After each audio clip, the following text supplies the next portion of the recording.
আসসালামু আলাইকুম দর্শক, আশা করি সবাই ভালো আছেন। কৃষকের ছোঁয়া পেজের পক্ষ থেকে সবাইকে আন্তরিক ধন্যবাদ এবং শুভেচ্ছা। দর্শক, বরাবরের মতো চলে আসছে আজকে একটা মাঠে।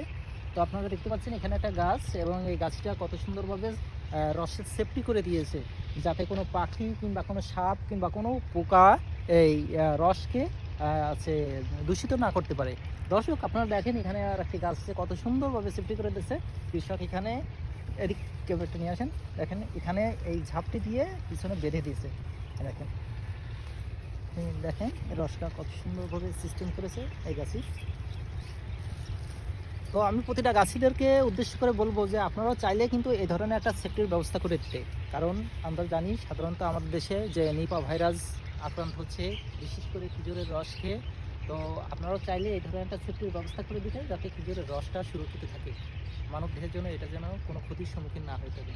আপনাদের ব্যবস্থাটা করবেন। ধন্যবাদ।